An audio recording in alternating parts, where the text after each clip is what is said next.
Omunhwe ye. Mame kwa homa no so na me ne ya opoku mensa nkasa. Ya o mache o.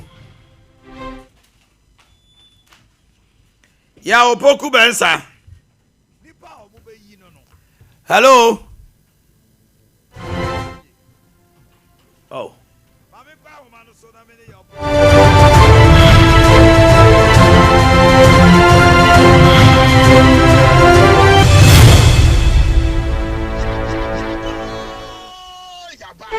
Okay. Mami yasemenya yawa. Ya boku bensa.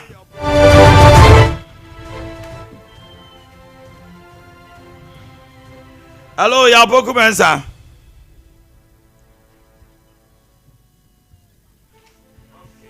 Good morning, Yaw. Hello.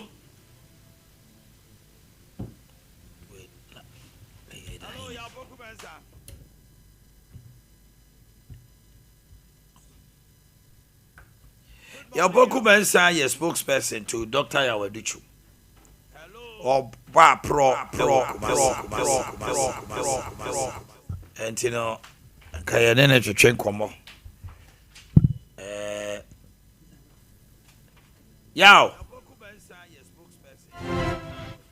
Yahweh or pro. Nami Kasase. Sompa. The New Patriotic Party. Nipa omube yino no. Omo hwe se wonye vindictive. Die tina mekasa.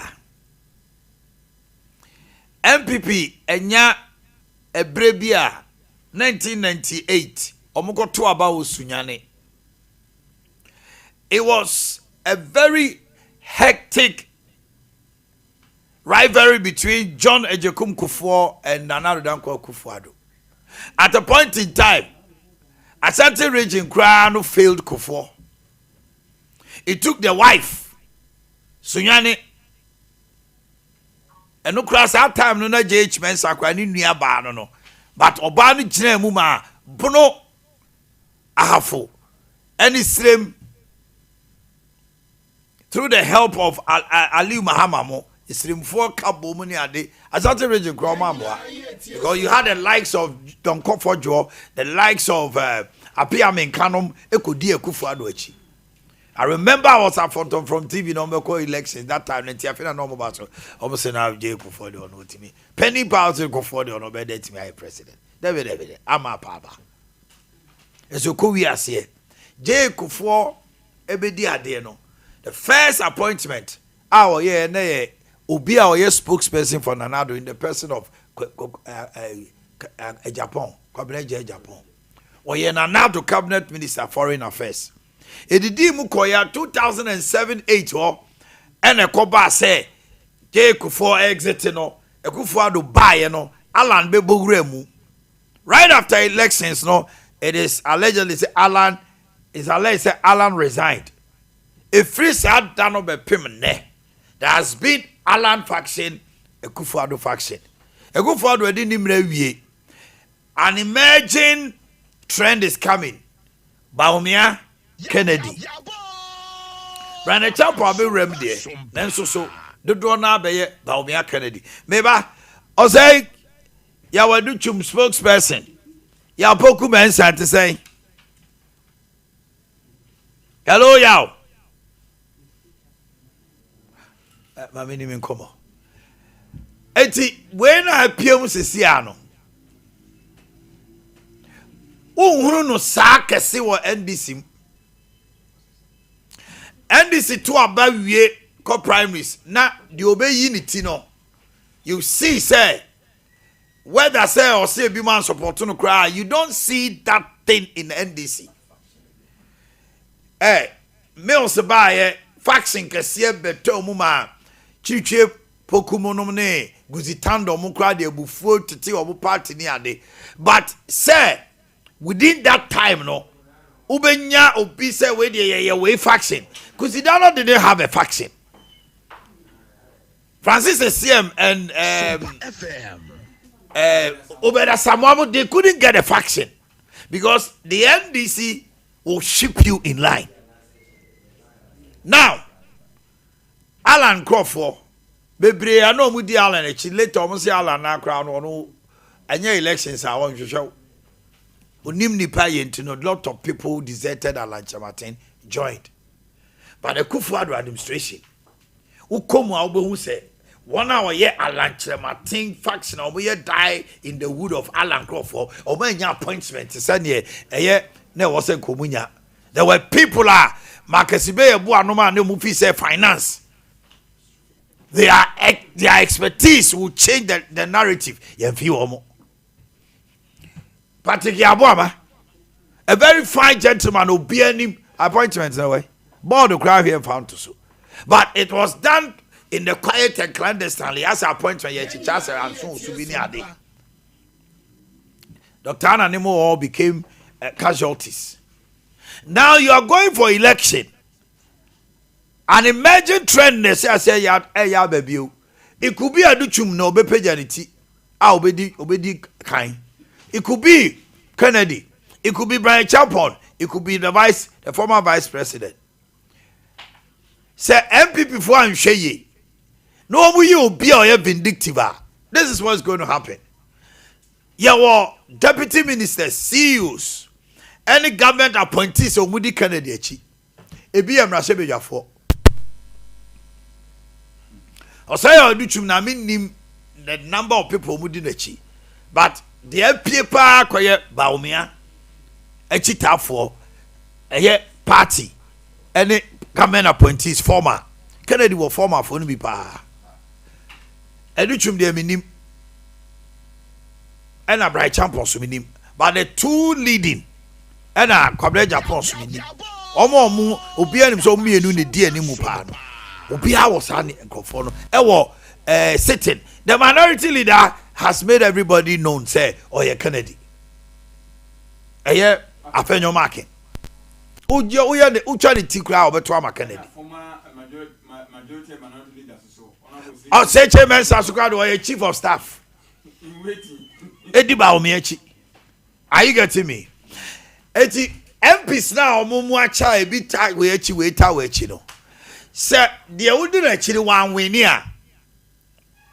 Why you careful you lose your seat. Say nipa no vindictive. I'm using the word advisedly. Say nipa no vindictive. And I said in Crawford trying to here. They will see you as an enemy. They will come for you. And no almost sponsor Crawford. Boakye no me they know about two MP na. Ebia community no constituency ni peno. But one support to candidate chentino. What could you know? Utu no so no malusu mu seat. Esi 2024. Esi pa. Bebre wo hono ma ye ko prime minister no ye tu omo malusu seat no. Because I say chene ne adwene ni nyina ne say. Akwa we wan support to ye. Executive si constituency executive si. Le to aba ne wi a. Wo de yi wanim ne ko. Entra ba bi nwuno ho. Now there we are, hey, or we nipe. What's this? Hey, we now takes all no. Hey, Juma party VMO. Teach you MPP. Onyanya presidential position is say no be a flag bearer. On can't trust me no Juma. But in Crawford be the MMO was masa. Eti wo kra no wan hwa ye the nomination no be go se kofa for women organizer won ko because we you anim under normal circumstances constituency electoral area polling station mo amukuta executive positions no mo nyim anim be na national kra no mo mu bebre ne ye me anim ba bia mo wo national executive say wo se sia ba o me e kwa na muni na chi Kennedy kwa na muni na chi Brian ba mumu bi no mo ne ye ne mo kasa ba candidate ni nim say wo won support no e ji wo no wo ni wi na also be pe position be I say omo tutu amena after omo anim o man hwe ya omo be wi elections no but because this unity will not let them win 2028. NDC for the other whole year, but we say amu de monse ma beto apaso ayeka Uye obi a wokoto aba 2025 January 31st. Dwena sem we hu pa. Anya sa wobeto aba ma candidate no.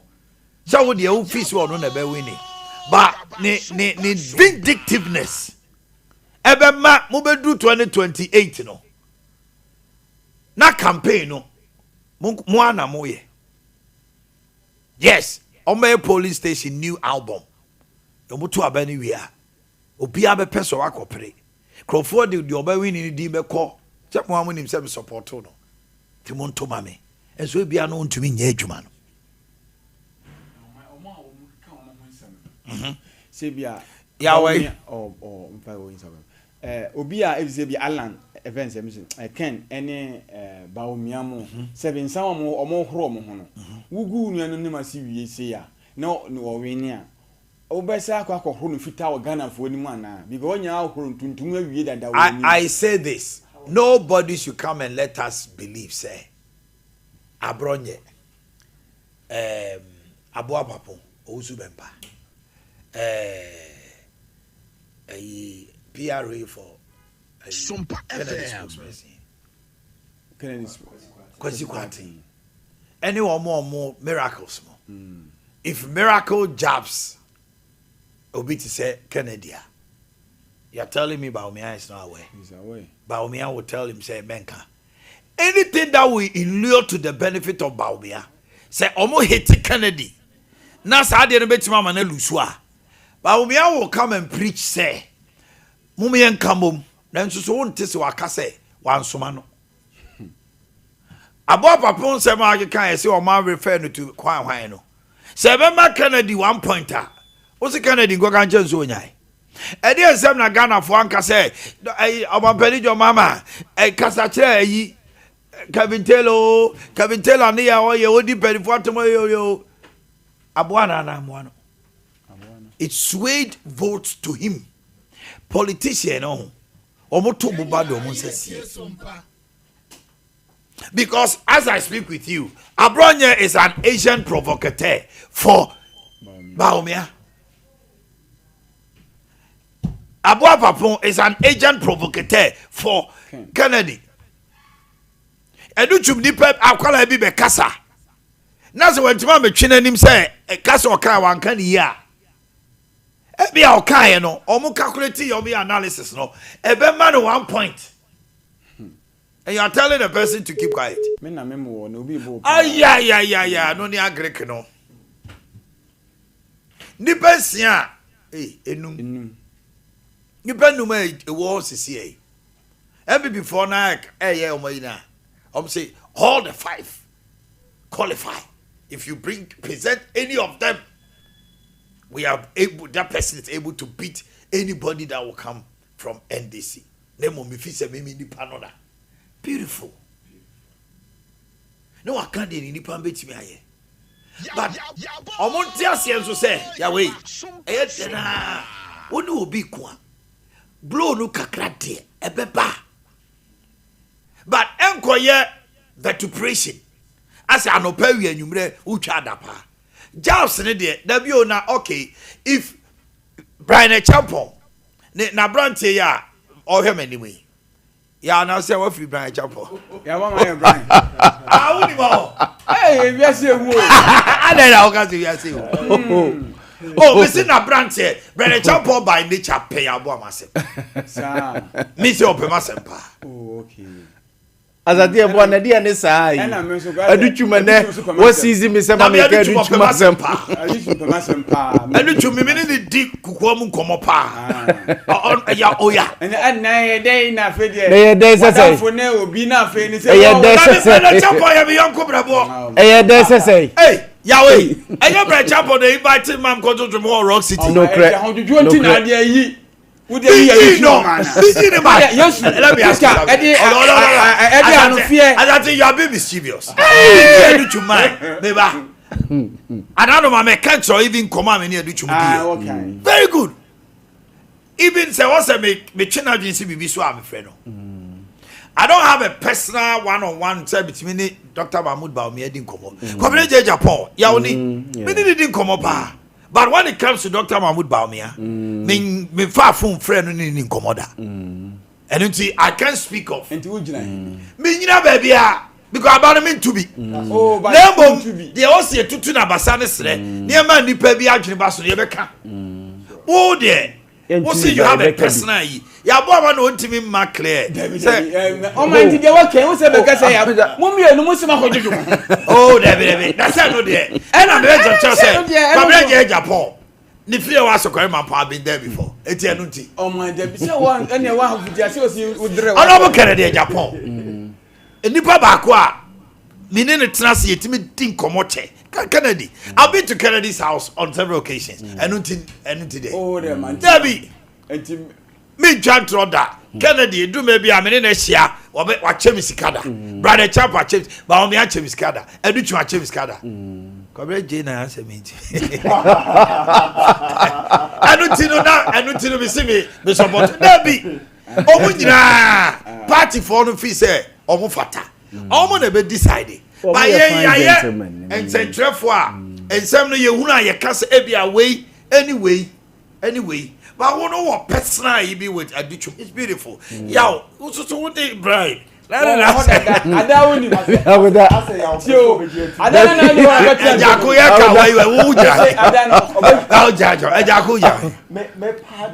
I would say me pe Brian Champion asem. Pa and no credit. Emo noa me ne wo ne comedy nkra any other people. No so mo hwe me a. Musa Abranti. Brian is a wonderful person. I would one move so Ajako. What's the see a party? See a party, I am yet to choose. Ajako, yes. I saw Musa because on my percent me 5 in a message you could talk. Now we are what Maka said, Ujidi say win a bit. Yes. Go on to be. Number we say mean to be. But I say the message. Yeah, my message na. Yeah, no message you. Any message you. Message na Brian Champion. Message. It's not a free message. It's a free message. On my own say any message in Tina the cost here. Because oh, but they are sending. Oh, sir, tell you, the dynamics of primaries is different from the national. Here, Obiko police station executive view how, or person what to say, Ebi Okajon say, "Hey, Mutumamia, NDC for the sea abi the bu, and no kwenti Ebi Obeto man. Obu ormo or pa ati say, ye ba grassroots. Hey, ba umia ba ya o catch them say." Every constituency 10 appointments. So I catch them. Constituency be obey appointment 10. And 275.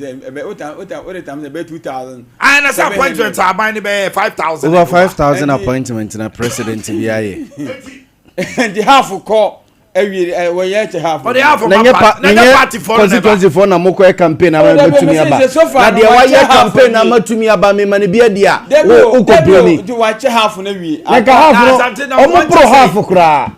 Akufo do ko sesa bogus free abrochire buy on budget appointment a. Omo to obawie ya omo koi. Na omo ko demonstration. Na sika kura ho nye dey ma wo mo party co opposition da be but o mu sun sika mi wa bogus na ba sika na sa de ko o ma sesa ko abrochire ba ko de ma o mo anko mo de tia as that make a message na what dey nya bi ba o dey see na we say we be ka say party NDC for this year metwa and about me also say me dey 10 appointment each constituency ni nyina ye message ni bia me hwe de ne de no centered on national development. Oh, share party, no? Yes. The rebuilding of the party. The Obetima build the party. Yes. Or building. But that person should also appeal to the national. Because that is the crux of the matter. Absolutely. Because a party for a UOB. Not national. On your appealing. And also, so at the end of the day, at the side there, what they form my boss, not tasso. Much ado about nothing. I don't know American. Message no should be a message I said, one more better about 8 years. No one say we say you didn't could deny you bet me a cotono. You bet me a cotono. Okay. Because the all cardi tray no a person and then Kwana be convince you name Ghana for so cardi tray one. I be could but the Obeka say send this for this year. Mika Ade Akye na so ori koma Ghana for a. You say no catch the party. That means say a message that say no a cow oni party from kwa. On to mean you so enu biem. It means say going forward no share that new message be a name at a time the all petty iron idea no. A home message no dey bro. Because enka our plan or message or national agenda be na si na ni so a. E be sha say dey free from calculatively nti we say a reflect wa bra wo kwa anim no reflection e dey e wo ne nsem ni mu Okay, but reflection ni nsem ni mu a it should tell you say nipa na deceitful or hedgeful and as you see answer no omo elections yo omo koi azante omo gina ho nyina uyi baby akwabena je Japan no nko na wanya appointment a omo nan ni nyina omo botomu aye ma. Elections was one way. Money will also play a role. oh yes I had to say, I say, Omoko to a ban on the debate. Sompa FM. Yeah, go be a week or two to the elections, no. What's our own schedule and change? na bet ya omo ye And I to make a just Brian Champon crack can say who be president e Now say when you're we resourceful. stay away. Pe baby tina. And I contact there should be a cut-off point to be bia we are say. There should be a cut-off point. Say, and Satia Akuta Asante Ebo amadwene say politics ne ya yesika.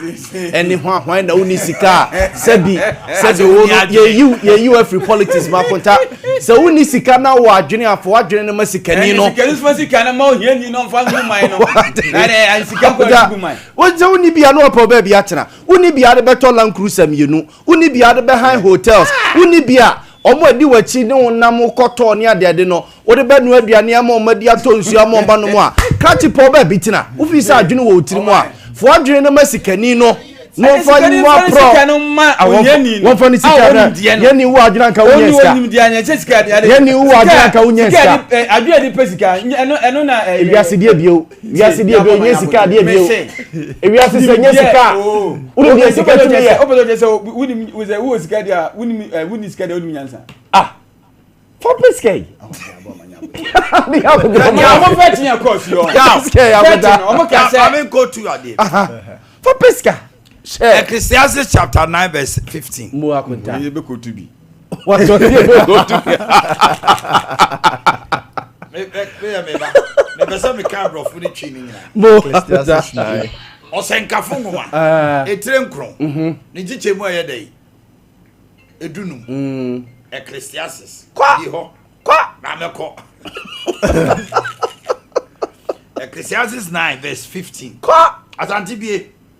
what they be o dia me be me dia say dey I also work osu pe Ecclesiastes bro mpe foforo ko revelation ya o de manen kan dey ni go edisem na ohunu emu berima hiani nyansafo bi na odi ni nyansa no ji kro no so obi ankai onipa hiani no wow eni ebuni aye boni aye sese now they live in that city a man poor but wise and he said the city with his wisdom but nobody remembered him anymore.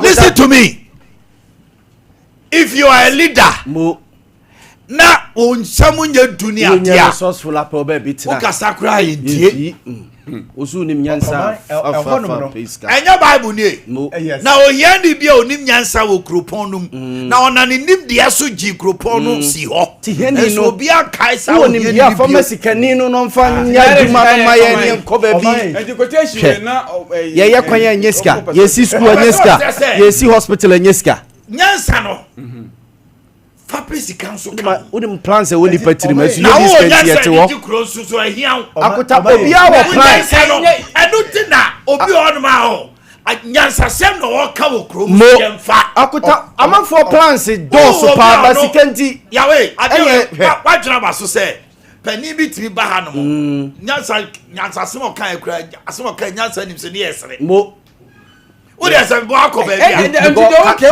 kakra de be ba enye nim dia na mo pe sika because fanim dia no say here ni na wan fam pesika enye nim dipa oh no and the kind of say asante wo ye yansani na ehia wa unyansa no we unyansa na de eti omai se me quotation na nyansa ni eni se wo tete e wo se nyansa ni tuma utimi hye wo ma hye we no we nyansa ni so adeja wo kasa kire obi a ontie when it goes beyond the way I'm talking about knowledge no we sabio nipa bi o memu a omo wo nimdie sa wo sika e wo ho dem nya say we no be say omo kasa okrom ha no ma yiti na yiti betie Uji obi for has no friend. Uji 4 million Ghana cedis. Uji 4 million Ghana cedis. Now so you bet na chair is kana majiji. Betting they say betua 4 million. Until betting munya betting. Don't tia near disqualify. Now one and fancy come down here for elections. Now we na to about. Now we near to about. Elections say Sami photo. NC no contribution no chop NDC form contribute here no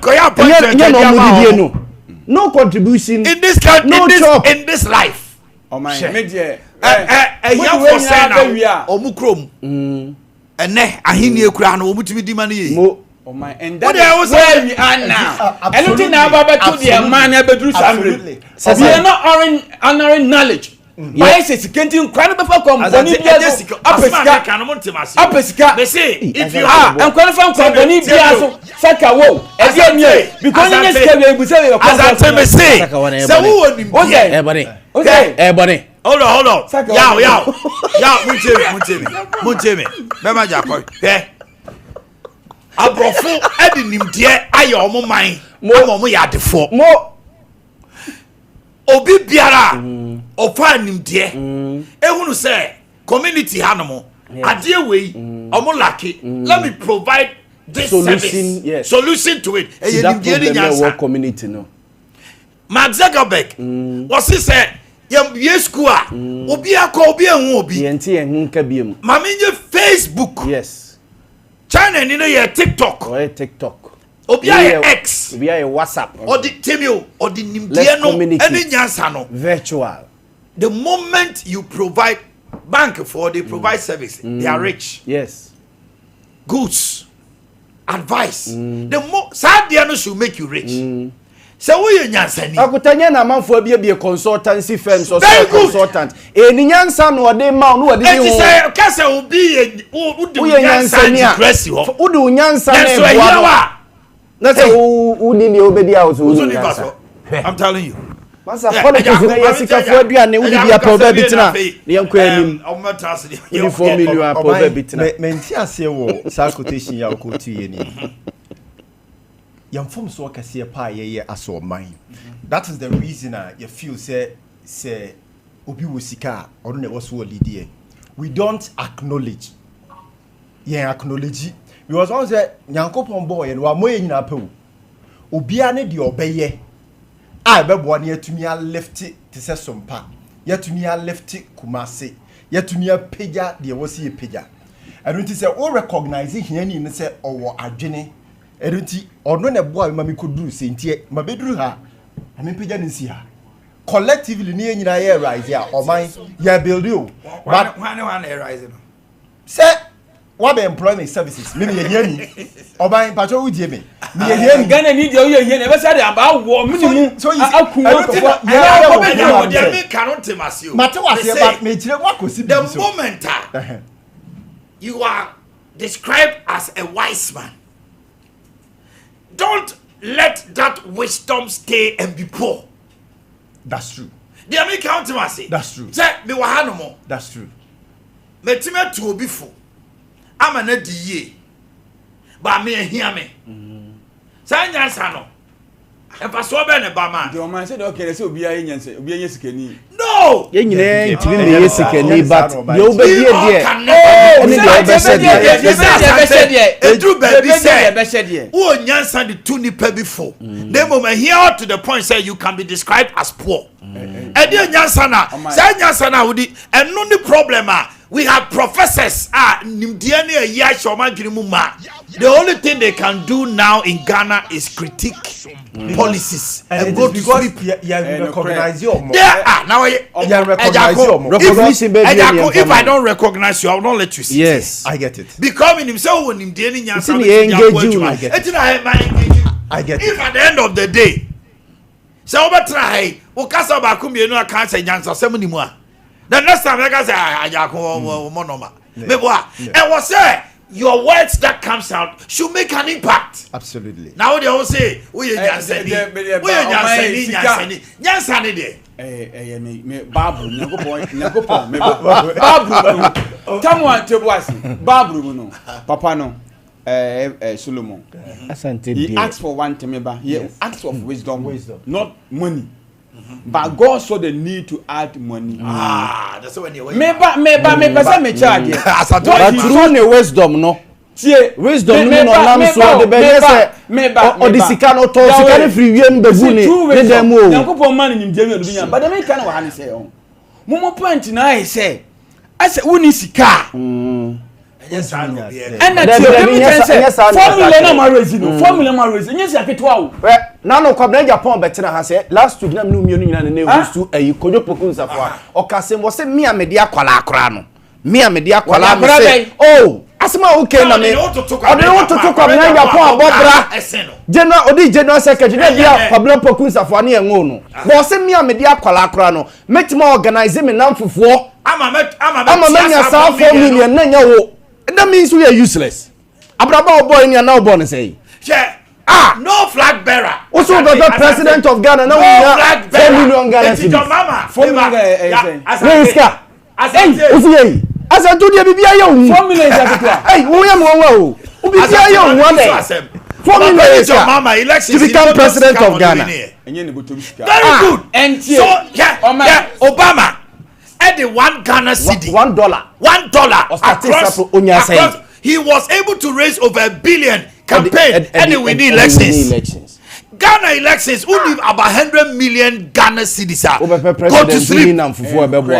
So the election parties in your sika and the campaign. But at the end of the day, a scan mom the winning. Na ka what Asante. So what you want to man sell ideas and convince sell it. Ama man buy into your idea.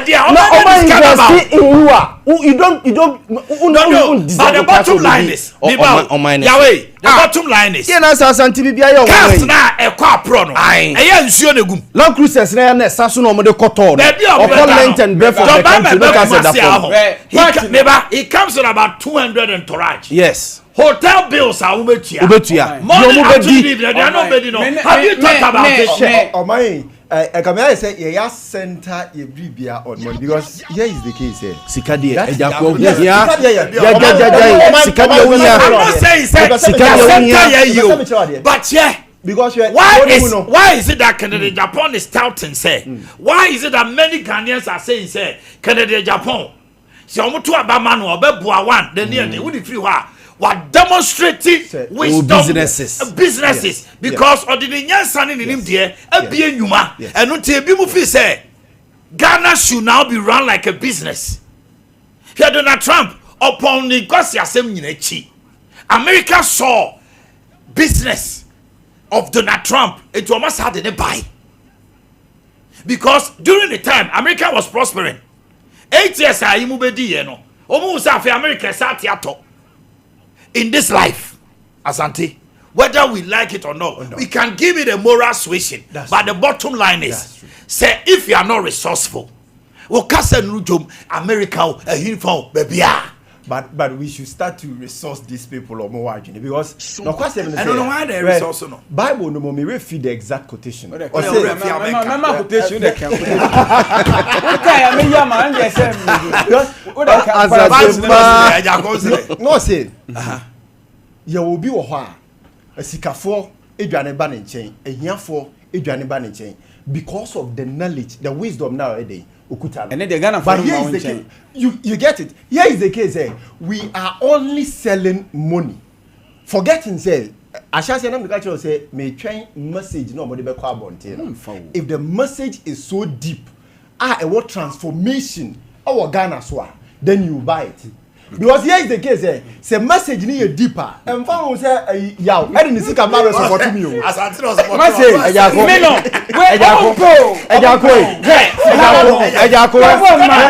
Ejako ni asante ebo ase mumie no montiba transform me mabraba. How much more be transform me Ghana for abrabo? Akota otimase. See, also all wisdom, all knowledge no. All wisdom, all knowledge o bibia no wantiba fancy sa wabrabo. What do wisdom no be sisa? What do wisdom no be sisa me mabrabo? What wisdom, what knowledge? Uni baby da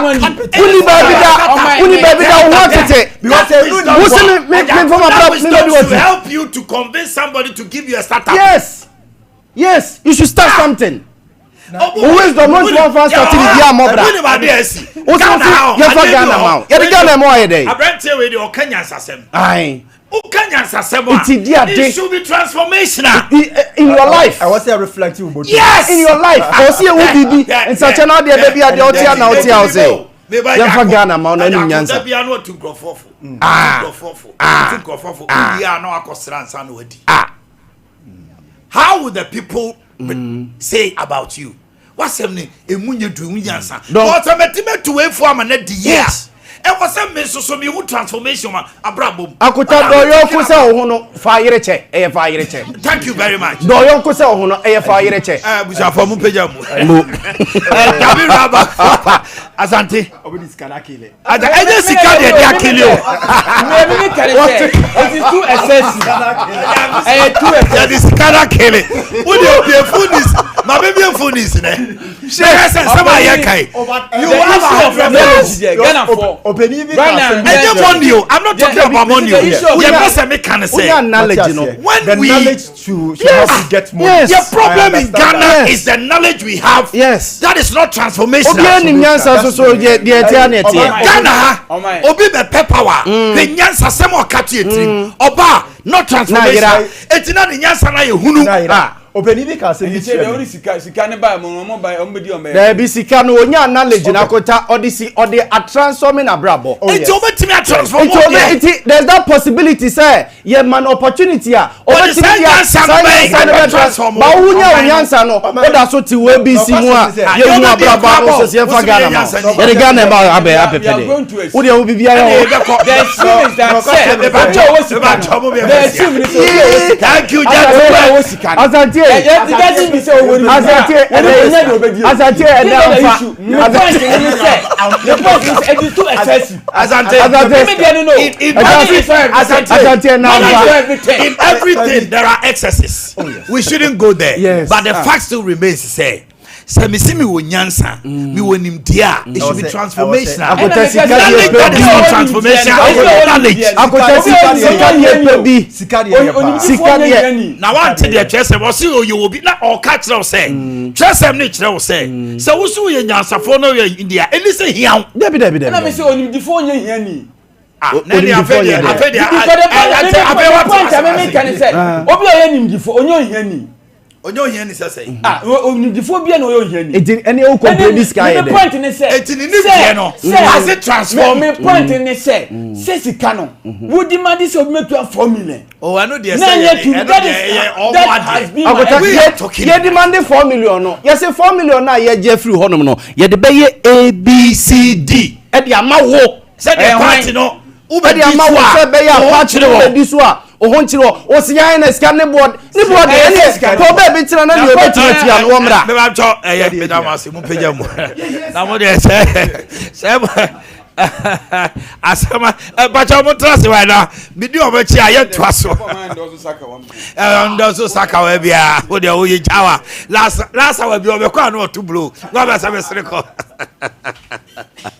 hey wo de tra Ricky wan FFF na Ricky koye adwuma boso me so a na odi masema Ricky yire be ka kire no wa ya adwuma saa mi hu hwe e was a transformational what brabo a wo bono nyansa ni nimde ewurade na de mema wo se so obi nim nyansa wo mu se ewurade de ma wo wi a ye mfa trafa ko se me de nkrofo ba mo hofutu uwi anu akosa apa amana utu ni fo no se pacho menya 50 Ghana atade adi obebu sei that's a unyansa ne mu no ana tabi twabi rural bank wo mo di nyansa ne nim de akafra ena wo mo di omudwuma etina se ya wo mo di asempa loan aba eye nyansa ne nim de transform nkrofo abra omo transe wo se obi ho no ma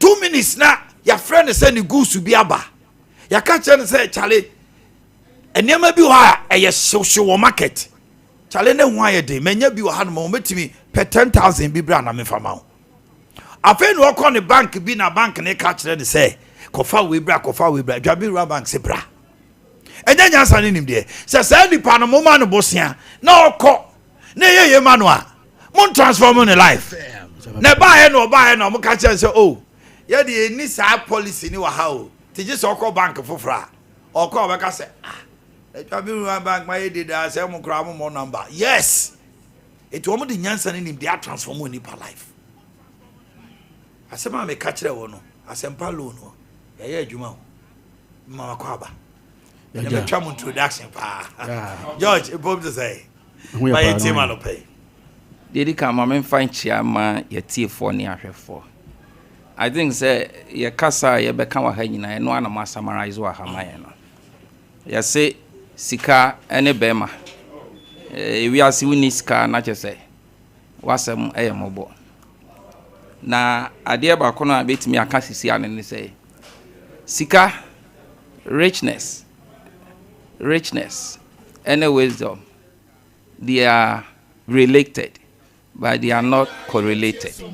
I think so and no say it may establish new but before some shasi no say mamemfa entudwa o hwe Omanhene introduction a de mayin nimdie e ho a sa nimdie kesi ya o kan eno ane ye panyi bako ono ane ye Boakye man one ni mpanyifo ni nim difo ana ne supporters omona omadawroma sa nimdie kesi from chen na opanyi ye obi a oye nyansani no wan humobro nso manipa owo nimdie bebre ono ane Boakye man o dwabe rural bank ni din ye Nana Dr.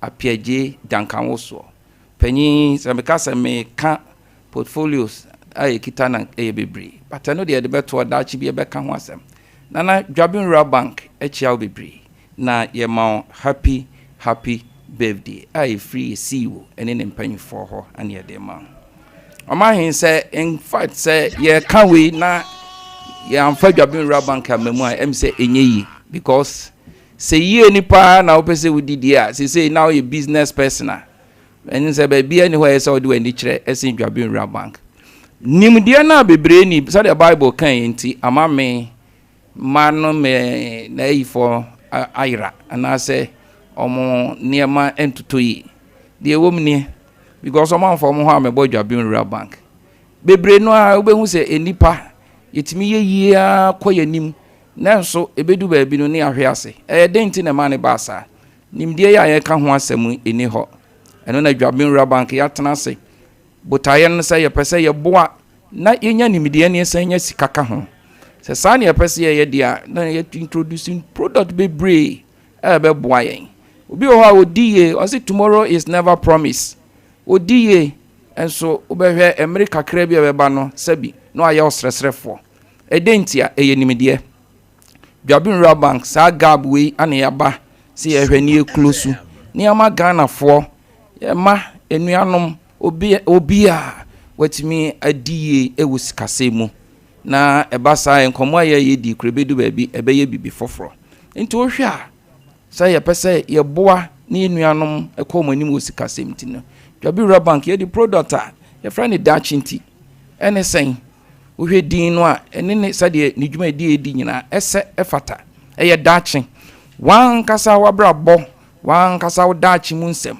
obana dachi wo pese udini ko school obana dachi wo pese obeye president obana dachi wo pese obeye medical student na obeye doctor obana dachi wo pese obeye banker te sen ye ti hei obeye dachi wo pese obeye teacher ni ana nurse ni no enhihye ye ben no ahihye nempo wo panyin no so a wote wono so enhyehyɛ bɛn no ahyehyɛ ma ho sɛde na meka sɛ edu ba bia akuhu opanyin bia na na brabom sɛbi ɛyɛ na ɛmɔbɔ efisɛ enhyehyɛ papa nkɔ Dwabin Bank yɛ de sɛ enhyehyɛ yɛ yɛfrɛ no daachinti aba de wo mu ane ne sɛ bra ye ne of our branches na be account kakra bi a ode be ho ode be ba no ye de beto ho e de amount ni amount interest ubetimi aye ni mfie miensa mfie num interest a ewanim pa na ye de aka ho na de amount ubetimi aye na emri bia nso a ope for your lifetime because say ye can no tomorrow is never promised na ye de to amount na de interest kese nso aye den aka ho amount say be ye be boa ma udwumadie bia daachi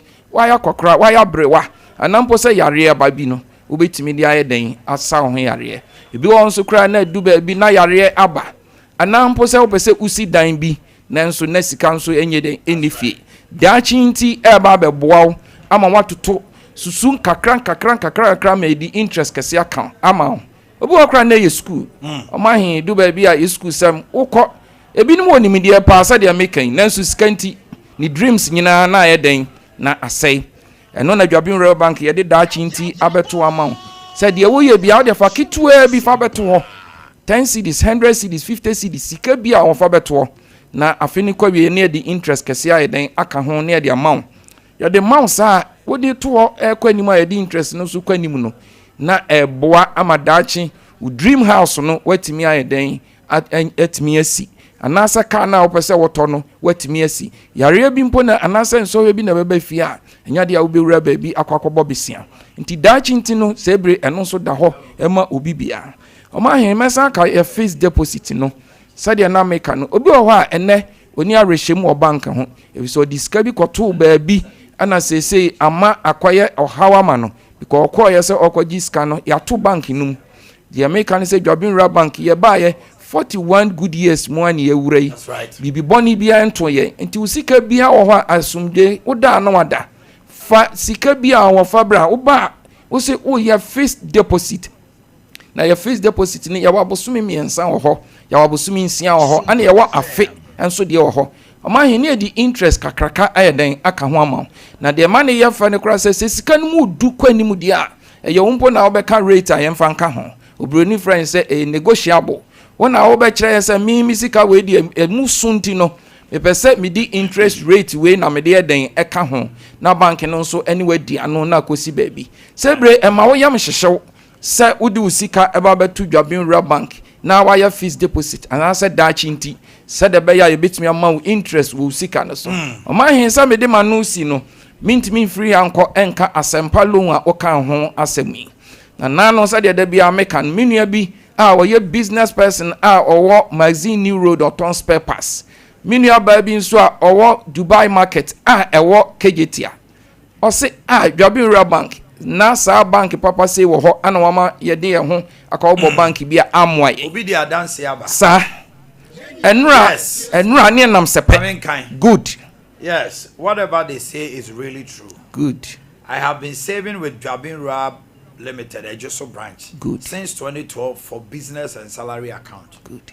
When I need a loan, it is released on time, good, and I negotiate with them for a good interest rate as well. I am really proud to be associated with Dwabin Limited, and I recommend them to anyone who wants financial freedom. Thank you. Omanhene Seta domako. Omanhene enya se betra ha edwa ya num keke. Enra ne nam sepe ekokenya ase area ho. Ye hu school proprietor ti omom wo schools nyina sebre ya ton safre omomra. Sebre woni Dwabin Bank na nema bebre na wo hwere. Papa no nanije. O say in fact na me ne bank bi ya adwuma. Nanso BBC na emergency. Enie na me hia sika asolve me problem that very day na asem ni si ye no. Na me de mani to baby a nenye yi me ba Dwabin Bank ye branch ya wo magazine me do that very day no amensa kan panyika se pa organ ni school ekwanim mintimi fa ntudwa no panyi di hwadanse me kan no otikam no hu se ye hye Dwabin Bank ya tade ye pe ana osifrika enum no bai ana oni ebedi nkomo nkomo no sa keke na je se de wo mu ane se obo Dwabin Bank abaso ndi sebre adwuma bia wo ye na sempa loan ni de Omanhene uduru ho da no no a enya kofa collateral sembra Kofa or building papers, bra. Kofa anase yet commitment fee. Commitment fee no a woman and say me ba beji loan 100,000.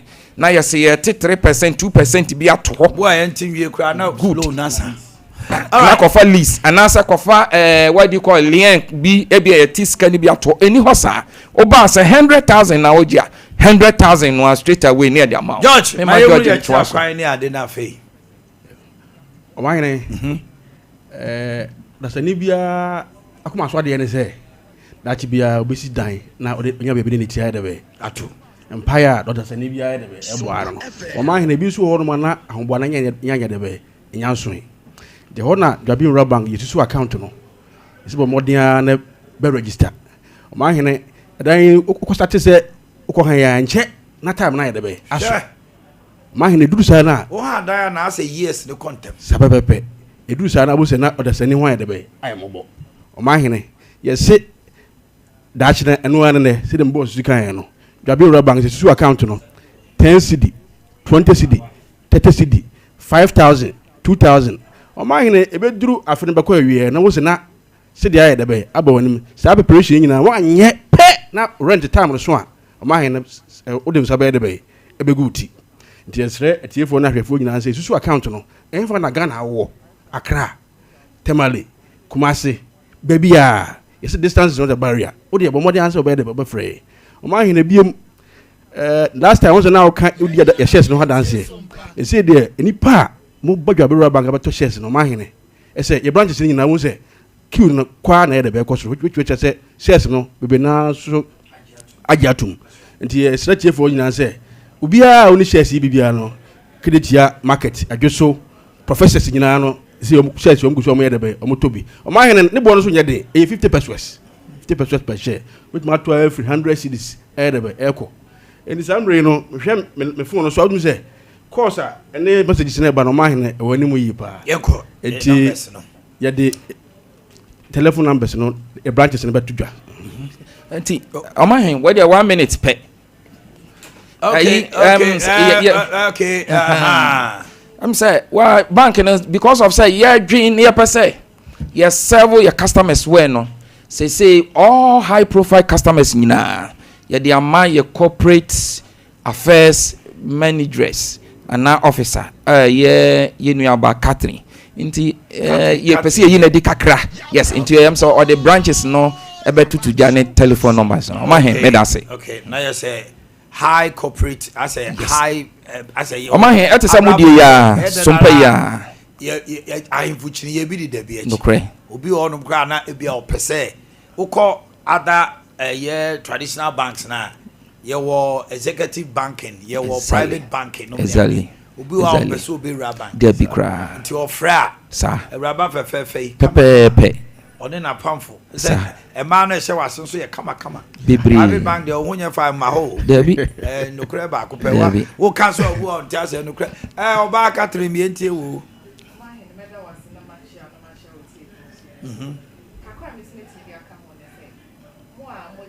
what's your mic no I so green mo amoje bosumi aketia government workers ewo accounts so ewo where the money that's right nurses teachers doctors civil servants mo from account and fact Jabin Rabank your interest rate so very very low that's right me the branches no ever Jabin your chief's palace that's right Bonre your taxi rank or your Catholic church it just so your traffic light sepe your Galco house Adeshima your KJT gate 3 for Meswa your taxi rank Abuaso your Asante line Roman Hill your Atonsi station Pankrono market where tall building ewo Uruma Jabin Rabank e hwa newo pache numbers no me de betuja 0244 74 58 56 0244 74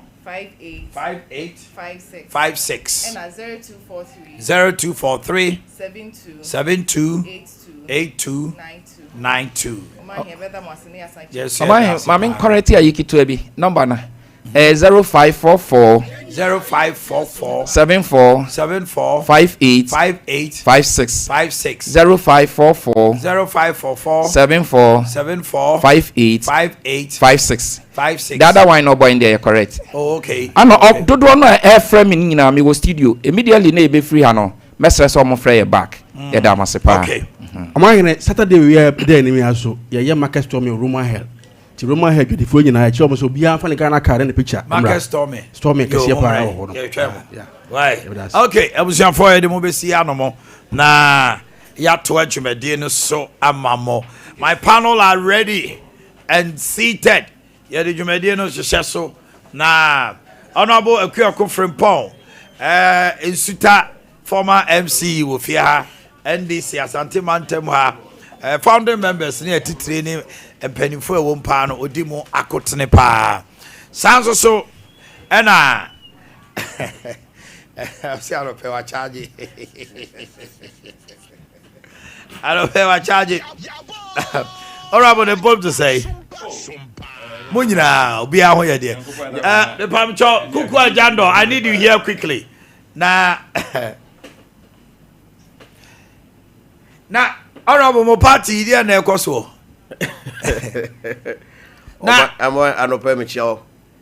yes I refer eco discipline committee Yeah, Kofi aboa papo yeah, Usu Bempa. ebi mu si ade na abronye de ye refer no na abronye sem a waka no odin as executives no omo ye pick and choose among for kwa pro oh I see 8 cents of way Dr. Mahmoud Baumia enso so candidate obi e candidate me ba jo mu gina brane Omai anope me chia na machia watifo ne wahefo nyina na machia mebra pani honorable. And I think say o question that will be say very legitimate. Me fa question na machia me mpeso aso e wo German South. The tiere say MPP party ye gina kono ya ye gina yenim say 31st January 2026. That's right. Ye kwa akoto aba. Na ye obi obedi party nanim. Nti ama prepare aba. Ye kan a prepare aba we gina ha so far they yenim say nipa 5 and omoko contest no. And I know say obi are qualified say utumi gina party. My concern is about issues are a free mobile. okay And I think say party no we need to bring a lot of discipline in the party. Udi kan abronye say ye refer Usu Bempa adentina abronye ye refer no. Ma adwini mu no de tie ne say enam say ye ko contest. Me maka say politics ye ya ye didi nkrofo atem ye ndi ntro ne ye kan sama ye no kra mfa nkrofo no. Yes, me mpe no because say all like ideas are and now yes are yeah. Say oh ideas are dey be obekira ba nkrofo ate de wo kan cha. Me nya sure say atem didi de be ma nkrofo abete de wo kan say. Enti me say obi kan asem abronye kan asem afa Kennedy Japan ho Usu Bempa kan fa Baumia ho kwasi kan fa Baumia ho ne de kan ho no me fi say contest aye continue obi e pe ba bi a obetumi a hate a obenya exactly but when you begin to attack the party enye nipa na omko contest no the party the new patriotic party and even the government here now will serve no oh yes I don't have a problem with you. Enti Usu Bempa dia o ye na ye MP before muni moral rights some exactly what say one nullify I say what man I am kwasi asem exactly o pesa o tese demonstration am omko ye ni nyina nya sa bi anim because ye nyina ye nim bebi a achichi a aban ya owo so sisi a ode aba party mu a yama selective almost justice amena me selective injustice. Because achichi no bi wo ha wo say eye boapa ya pese kan kofo bi arotu na yakwa demonstration a one co demonstration na one support you don't come out to rubbish everything say nipa na omko yes adro say bi ukafra cho mu nim yansa and the utterances are we no kra no to the level say you attack the government. Yeah, now we are part of the government. He was the corporate affairs. Yes, the other side on yes on Ghana gas. The other side on the problem sometimes I have with them, they say they talk as if none of them was part of the government. How can the other side you mean Kennedy? Yes. But be our no Kofi Bempa no free no. Usu Bempa, yeah, he's Kofi. Omo kasa to say that they were not part of that. Who Usu Bempa? Now we are corporate affairs manager. I was Ghana Gas for almost 8 good years. 8 years. 8 years. Yenim dia wo ye. When did you join MPP? Eya na nkofo kasa o na Baumia kura ba da ben na yemena be di party no Kofi Usu Bempa na wo kasa masa asade na wa be kasa anse na when did you join MPP? Fonka. Now we NDC ni. And I'm kote Fonka games. And na Krondu Ajama a free NDC and I'll be support no. 2016 when you ba and President Kufuor e be make you a Ghana Gas communication officer. What how 8 good years? Does he know when some of us join MPP? The only elections ya no my general elections are meant to be in 1992. Metias are Omanhene menya akwala sa o. Akwemi se manyi na me ho na efe. Me hwe mo si. 1992. Enti da ben na wo be join MPP na wo benya that position na e de ma wa and next party no in some of kind of to the level say you even attack a Kufuor more sa position no because also obi any MPP no moral right, moral high integrity to criticize NDC, which includes a Kufuor. Then you say the candidate no win here. How is he going to criticize the ruling government? That is the question I've been asking myself. The ruling government is NDC still. Yes. So that moral right Bena candidate now oh pardon no. Obinya they are criticizing him because MPP ni. Exactly. Contest ya here kwa na politics ya ye major political opponent NDC. I'm for say enemy, they are not our enemies. We are opponents. And she said, okay, say ye ni mola high grounds to be able criticize a buy no work with so because ye braben ye born a buy more neighbor, including you. Because you are part of government. A Kufuor no appointed no, you have attacked a Kufuor. And can we build a political party like this? Intimidate, sa refer and almost all my refer and record discipline committee. No, maybe if you say, onye obia ye to abandi yi no, ye appointed no, per our constitution. National Council of National Executive no, it me suspended no because I'm na appointed no. Yeah, so a deputy. Yes, I'm to be suspended and so my refer no, e de na call a friend discipline committee o. Enti subambe no, the indiscipline in our party is becoming too much.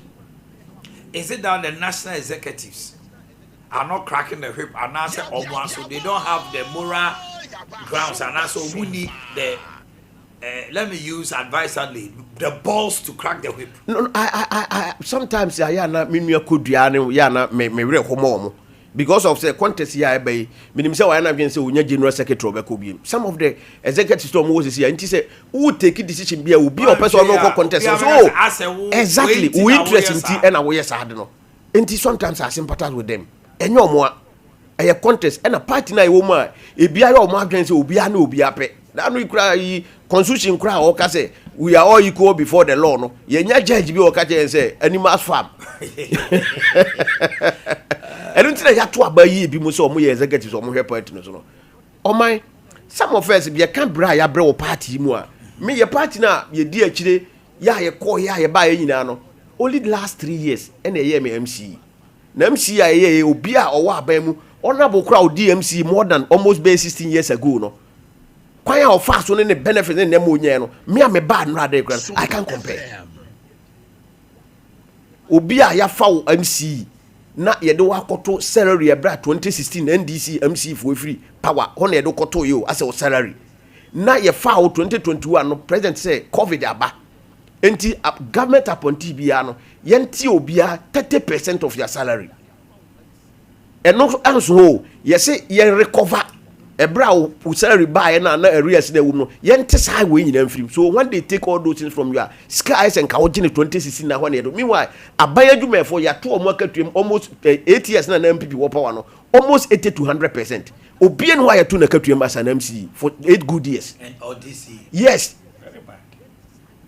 na me ye bosume so am akatua 5,000 Ghana cedis how do I take care of the party people my pay slip is here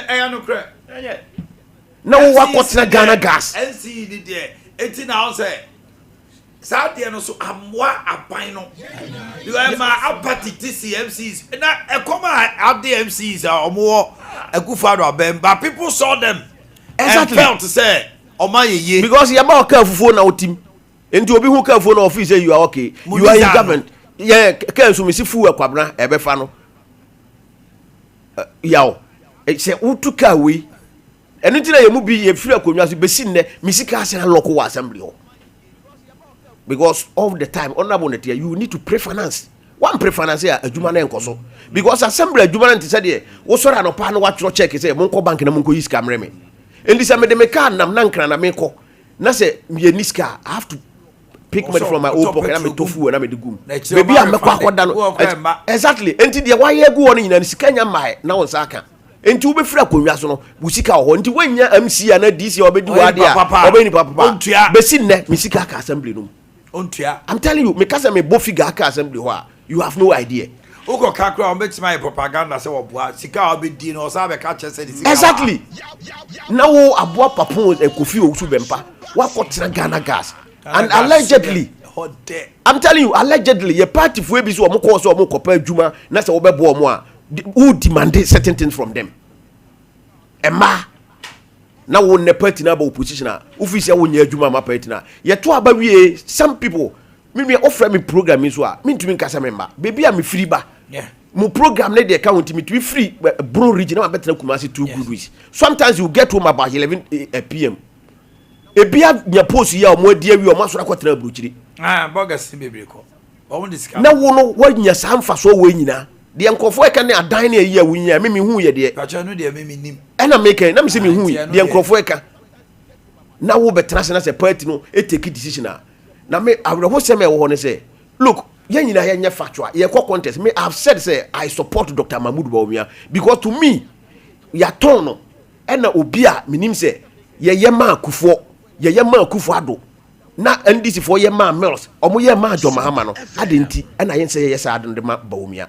He's the only candidate ya me feel say ya man akọ contest ye sa de ko bi betimi abo party no ene ne ideas so I support him o support Canada Japan but e come here say a party him say they want to say omo support that side no they are always quiet when NDC is under siege then they come in so that they will get something na MPP no as am be bad that's what they are doing all the time omo support yen kan okrenchire ho uko social media uko radio the mainstream media everywhere those who are always defending new patriotic party can say anytime MPP mobile attack NDC no yes they throw in something na Canadian go for the BB I'm telling you is it not too much I am telling that is the fact me no kwada make cho na make am tie na no ya ye call demonstration ye call ya o tena BB a wanko bi e dan kai nyina ye bae the NDC fo ya demonstration e fefefe ni nyina ye ka ho asem kama Dennis Miracles akofa galamsey asem aba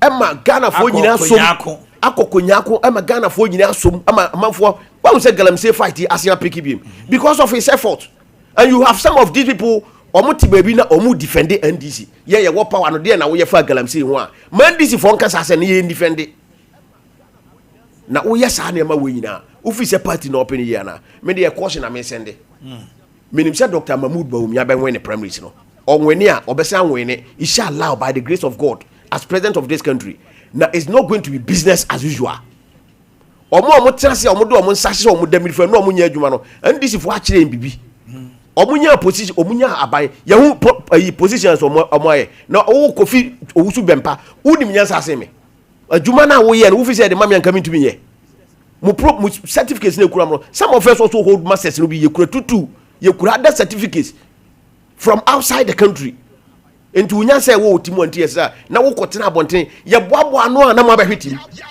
ye boabo ano na mo de moyi ma abahwetim sa na ye politics indiscipline in the party is becoming too much and I think say it is time say leadership no ye de na si form na ye ka kire mkofo say enough is enough the party doesn't belong to some of these guys awreho wo be sori anopa be de ho baby am free ba wo be tofu obi amekoya adwuma na misika 5,000 do you know how I'm surviving besi na ye ESBS or mutua ma egwa no aban tua so on be me 1 city so on be me 2 city we don't know but we are still surviving na ye party adwuma na okotena ba bia na wa hwete party no sa na ye party sa na ye party no a organization a ye invite ni pa na yaje no and this oba no office say untumi nye biema na wa free na wa leave party na tena some of us we have been in the party for long and I don't think say ya adwen say be free no more my so we di or selfish interest in no party no. I think say it is time say you show mo the exit.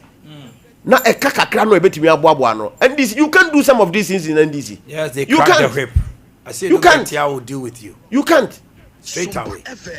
Enti na party your general secretary and your chairman and your first vice kwa yetimi suspend o when power. How much more you Kofi Owusu Bemba?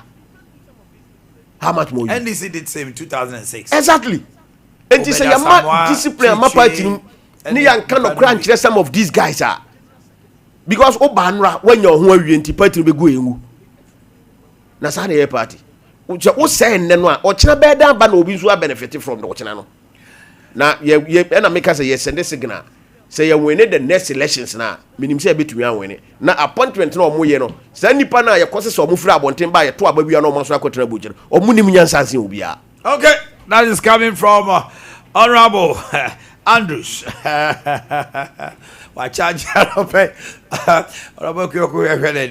President Mahama's info analytics say President Mahama remains strong nationwide, but his approval rating has dropped by 6 points.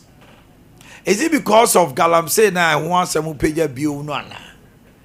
Omanhene John Mahama nominated Justice Paul Bafoboni as Chief Justice. Then we have the Yunsu Yungrehuna demo. Honorable Mami Brownche. To the Yaman before the media cry. On this one can give it. What's Maccabi? Wrong assumptions where we say Ghana ha say you to Abama, no way, yeah. Yes, I do baby you are with me away. Oh, so wrong assumption we man or yeah, or Mokoto from no. Dr. Baumia, we Muslim. No we see audio. Oh, we know can say we know it. Oh, my wrong assumption. Make I just have a poem. No, me could have also have the book on to know same. Means look, the same wrong assumptions. We from winning to Kremofu in Abetu Abamano.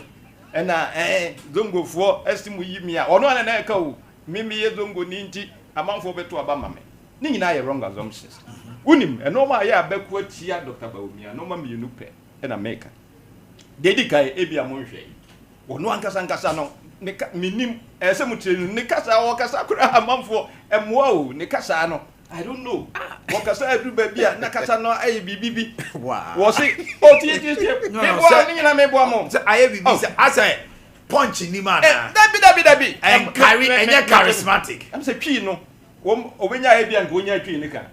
But Brian or patch away. Me pamocho. That's a wood, your Kunia did beside a month for a head and strong and fat. And a fee. Who's the way economic wizard? And no thing that not be brave, he said, and say, Yet to Obama. What Bawaba bet Nasum film what trick? Would the Ghana could ditch, economy could ditch? It is also a baby. This is a beer, and this year, Philip Poto. I feel the last one there, Mikokasi Sia, Ubibeka said, ABB. Well, we have a beer free, or no one a caillou. Say, oh, say, Motomamia, Yenina, free slim, and G, say Motomamia, strong. Maybe me bar if you we say bar if you know one microphone neck on Yam America. One microphone neck. So Canadian Japan microphone neck. Intino said we are bar if you know. That's all you say Ghana for on what you know, Yansa Mambra. I am more some. After President Mahama, Ghana for 12 hours. I made a son, I made a son, me to my electoral. One neck, made a young American, one neck. Ah, okay, almost maybe about me a free. I don't know, say, Omanhene Mahama, I bet Nasukwa. Almost on 12 hours. One microphone neck. I wait,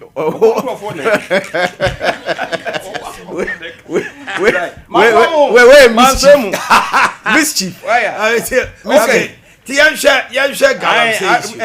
Well, yeah, me Dikayaba a ratings, ratings, they say they wouldn't say a natural say, ye to Abamawa initially, no. San a beba. Everyone Casancasacra or party for. So what I say, because baby cry no more expectation. Any a day. omo fi se ebia anka abaye no obenya we na so anya de a ene utira anya yi a de beba ne se ye ka ho asem kra onka ho asem papa so ati bia wanya post but as so hu say we de ya enya de ya ye bapa wa no obi a benya post amena yi afei de to so biu em se ora no na manfo fi so baya no wacheche you friends agum but I know the due process and there's so follow na me manage side no kwa but me pay me so dey ni on so mampani that JJ Rollins and no ma ya no bone of contention between no any Professor Mills and they say just about bia ba wo se me investigation ni ade da be na side no to betwa enti no sa investigation no de wonye de enti aya wo so wonye de sa bere woni ho ene obi akwa abusa no enti wanye investigation bia but me de me ne nya dwene wo side no de enti a me ne nya dwene ne se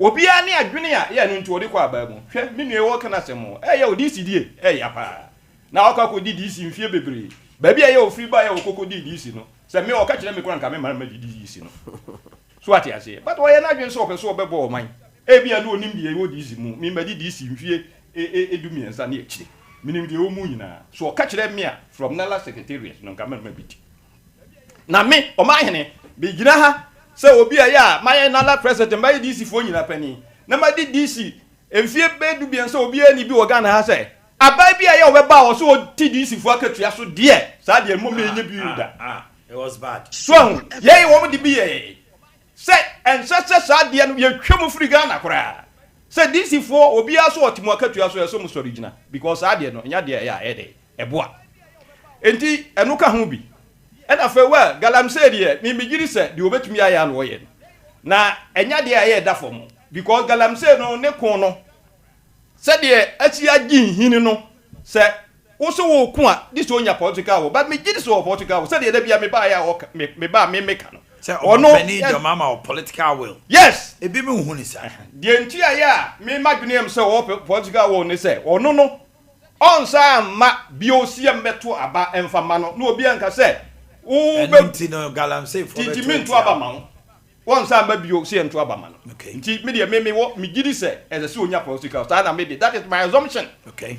And face so wo hwe say de amakofu bu a ya ono ewo ministry ho wagie agina mu odu ba bi kura je se wo so emotional no osu so ade ase na obi say na amakofu bu na me say ye na ready school to do de no osu ndi say amakofu bu ebu osu aje bone so ade be ma de ya esi be ma nsu hwe wani mri ntra brebi na me aduma temahabo na akwa bi akra no ma Africa na da ba ne awia no ma ni nyina ne be ma katachi wo tifom pa no bobra na mti bintu na se be ma nsu so ati ase wo bobra power da form no mimni so ati ase enti edu de adin a ne be ma eso osu anu osu enti no me de mimi ni se obeko galamse ena se de medical aka no expectation de initially no hwe embai kura ye to aba obi afisi ye to aba wie ya no ya ndisi ni anu aye yi jina medical free me party no no hey school feeding ye che wa nya bi ena obusa no a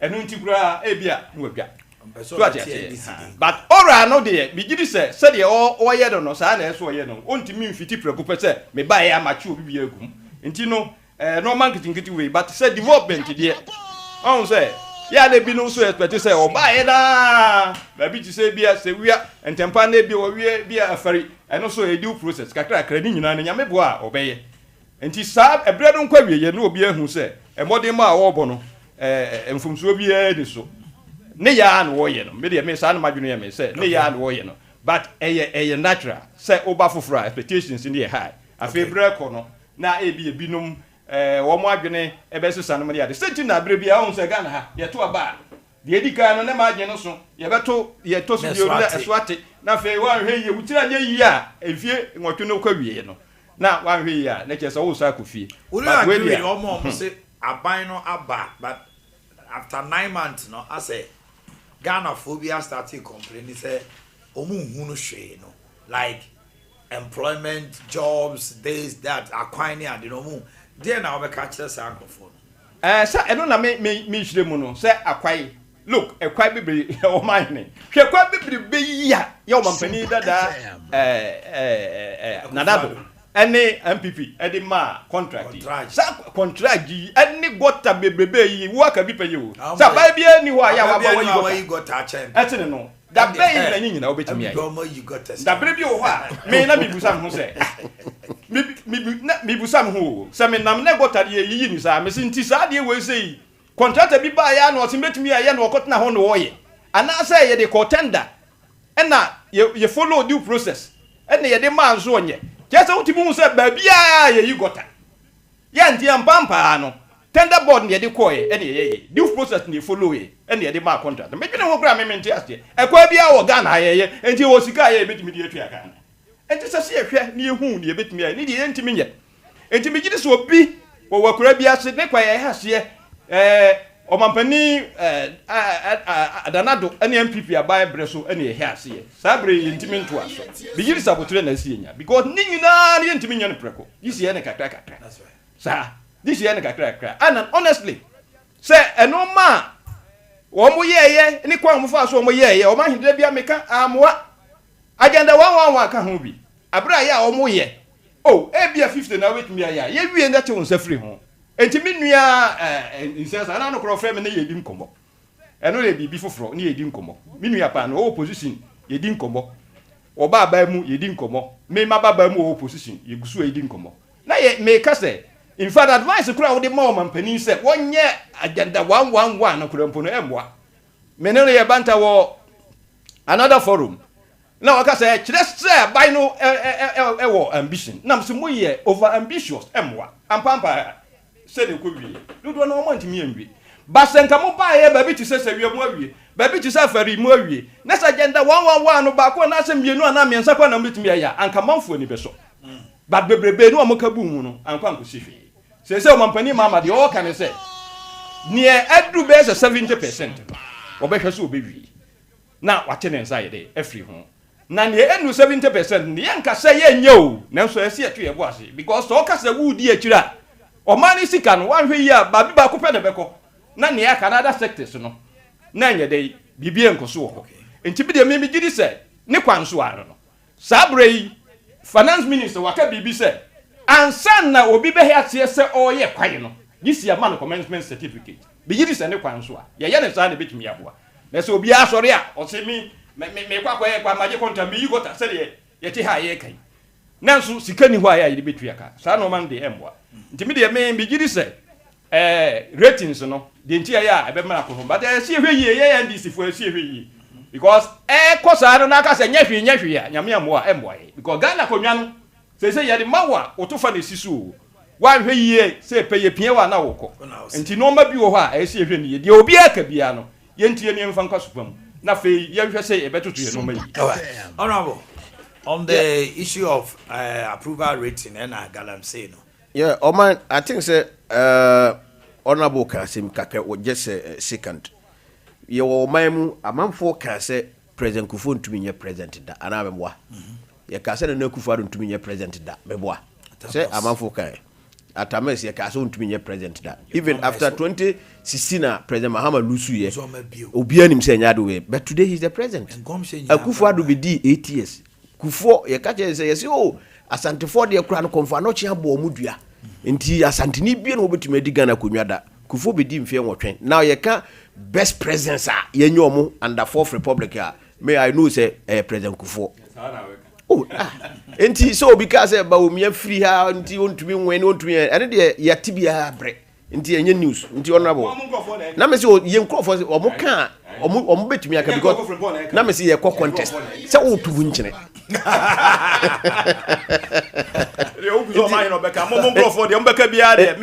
enti enye Newton but minua aban rating seria be ban bebre ho amene honorable ya adwen na de edika ma aban rating ba fom pa ye started from appointments we ya appointments na omo anya bi no omo nya bi no mo ba disgruntled omo anya bi no nti ye no e ma aban ratings ba fom ena nipa na wa appoint omo so omo decisions obeka ya by ene duru bi a me what problem with some of the old transfers you go for be making obeka Alfred Oben yeah Alfred Oben yeah but now you boss CEO. One of the first few people were President Akufo-Addo appointed on February Akufo-Addo 2017 and were appointed one of the core boss. After 1 year now. Yeah. Scandal. Or quite 1 year they kwase what can be. That scandal. Yes, boss. MPP. Yes.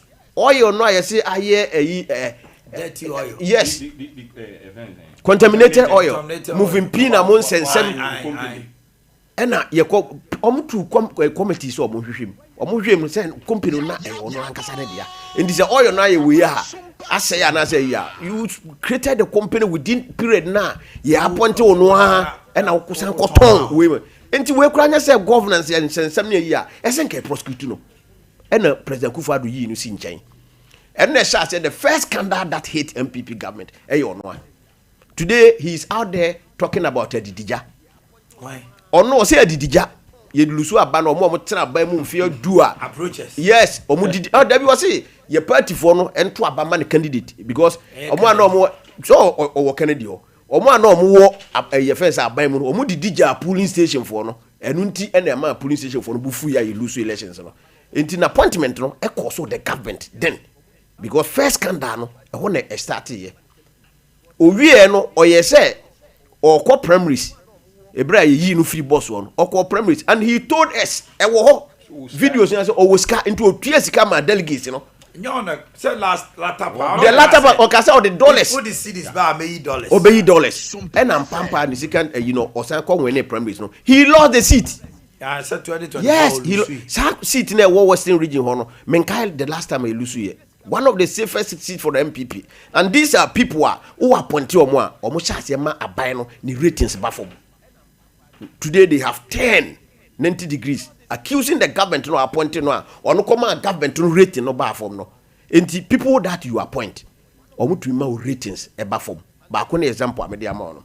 There can be say goodwill no e bafom a the ama NDC goodwill abafom sisi e ba o mo de no say. First one no galamsey.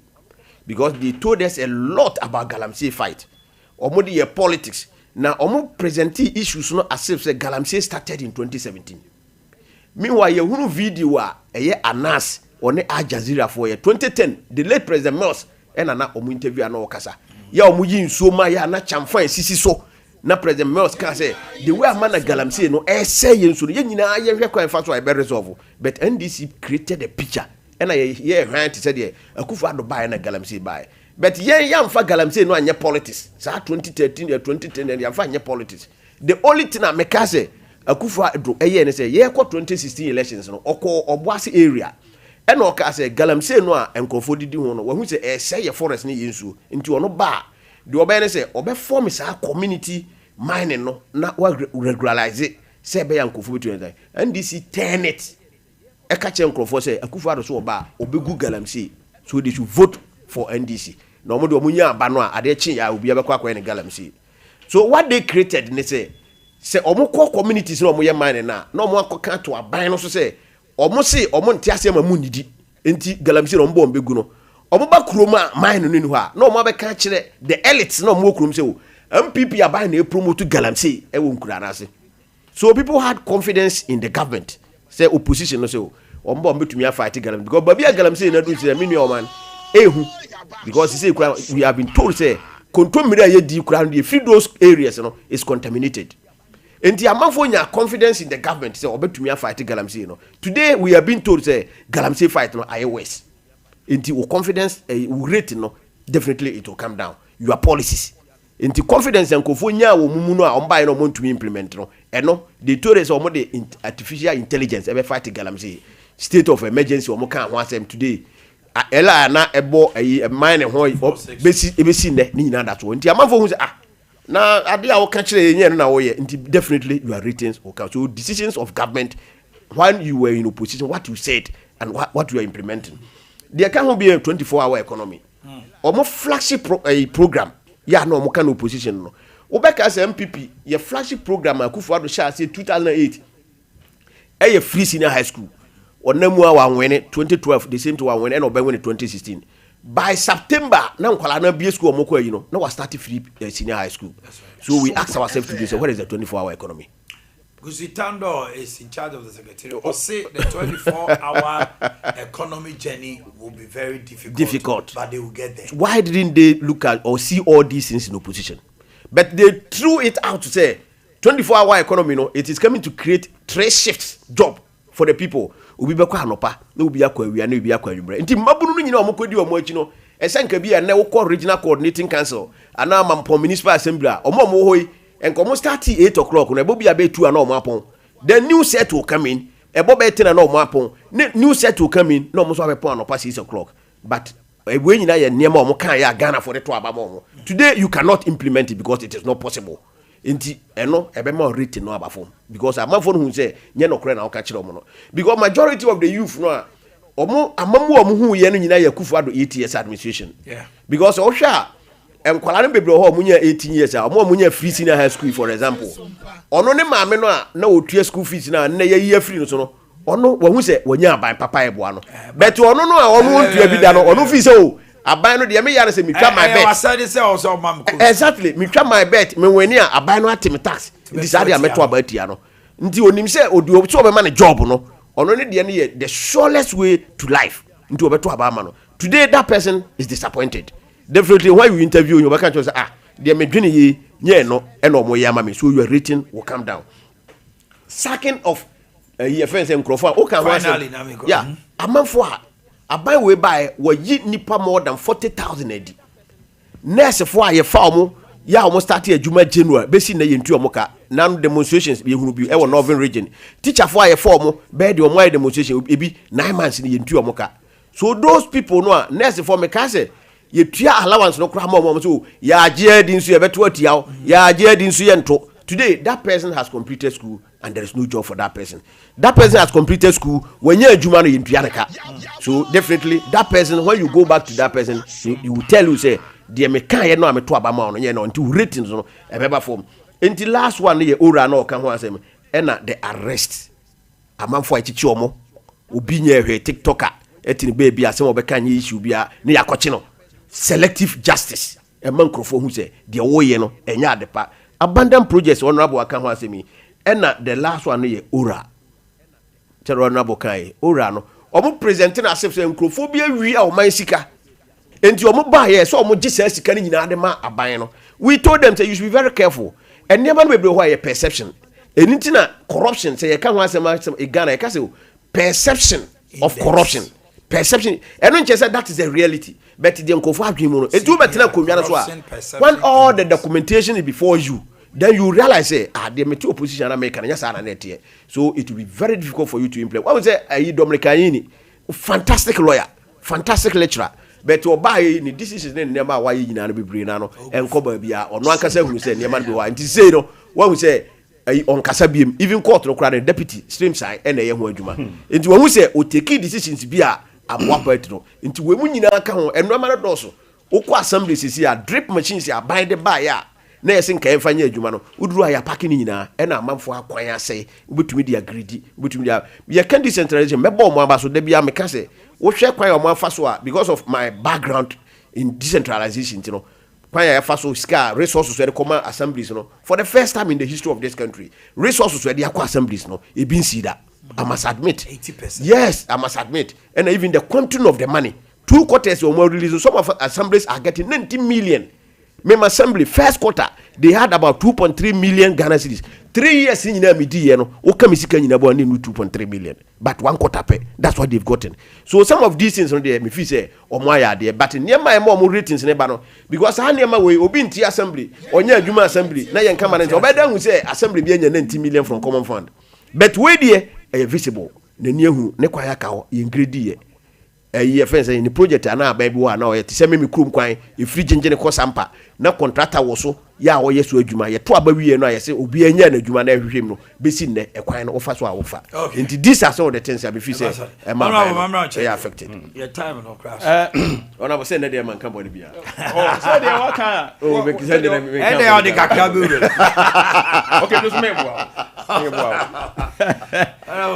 ya me dey boa one say so o ka say ye NDC for you do baby e galem say ya you say ye buy be mamoaye ye dru kromu a na ba bia ya nipa etia galamsey na ye say galamsey nye eno de menu ame na onya dwe sa na tie because radio so ya ye kwa na ye ka galamsey hu asem no obi o wakura ase no obi o krum bia no o chede ne ye ka galamsey no enye na ba bia ni wa ya ye kwa ya ye koka ye say galamsey ne ba ye be mamoaye omapani omaboaye kwakubuahe ene Tony Obin omukọ gira galamsey site uhu videos no kwakubuahe asma ya wo ka no eye emse 2020 yes anya 2024 yes anya 2024 metiase kwakubuahe ntimesro ma menkasa okay what is kwakubuahe no kura bo kai say Dr. Sapon abra ya wo ka say ye nanse ya wo ka galamsey nwa to wote de Dr. Sapon kai say sansem no wo ka no ye ne nya adwene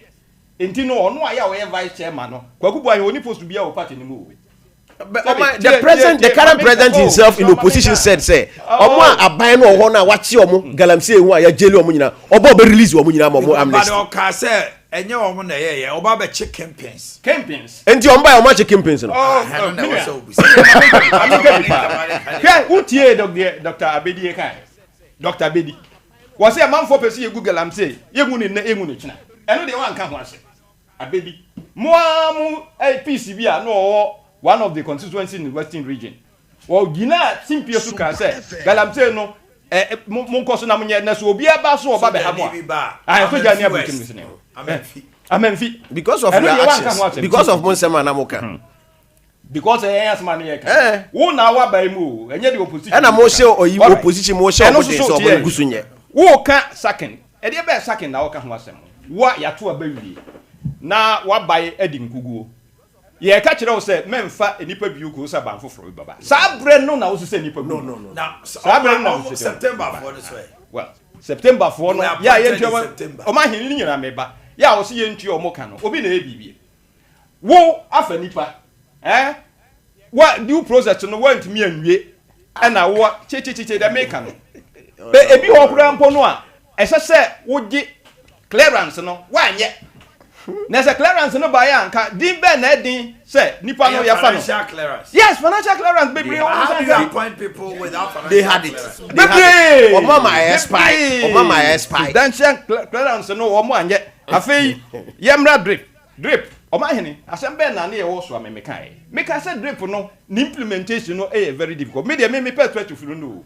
Anka ebenya de a anka ye empower ono wo adwuma ewo nala until local government system near the north here anka federal rules department mum na me de me madwene me say yen empower ni nteni won no mo hwe so mo de machines ni be adwuma yes assembly bia o federal rules department e bi o urban rules department mo ba ye no federal rules department ntina me say ma menka no mo de ma mo adwuma drip no mo ko sa ba ye de na mutim de be me susu me ye practitioner wo me na madwene ye me say anka yen empower federal road department yen treni won yen fa fidie no ma no mo mfa nya dwuma me de me perspective no na nya se bia de abegu ha ye se drip mu sa petrol mu na mo fa nya dwuma be de na timi ayi enti ne ye wo so me kan me se entimi nya dwuma da ampa so entimi nya dwuma sa bre no me ne mawu MC na be hia o kai pa no wo kan nam se ajekum nam se ajekum entimi nya hwe wo de mo te hwa na ya to aba ampa mo entimi amfa nya hwe eti we no ye nhwe se aja ya te secretary su me de pa ni ade ye nhwe ye betimi de aye look afei the last one and say ampa yan ya boye homodin ye myamudie ni bi na assemblies no ye disika akọ amomo de ye adwuma na kwan bia so no e very flat ya mo hu sampa nya gro na ye bedi ye na momo de agro na mbedi ye in the sense say sikari nyina nkran na buyisu so ade ase ena mpanimfo bi on timu local government minister nya fenze obiamwa which of them they no ne Dambotwe na woni common fund administration no mo kun no tochi wa ha obo papa se me ni ebinum ba behia a oba he wonim ye pon wa no mo ka se de make na ye no kre ma me ne de wa ha omo papa nso omo nyina wonyom ho seta so ade ase fasika bra ne yemfa kodoka ye fanze authorities just Africa ni bi no mo di besi Judges Banglo and the university work badai was misapplication the local minister of education the omuni budget allocation yeah this university se binum benya bibie gu omboto munti wo mo nwene Ghana fo ya judges die so local government common fan for mo now a minister of justice the omo ni budget allocation of appeal that ego bianti Omanhene so bi betena mu so bi ntena mu me say minister of justice no wo mo ni budget allocation e san say be inclusive for mo nwene wo mo hunti ye de adwene wo ho ye de be adwuma ma be your birthday Oh, hey, mischief, honorable, mischief. Let me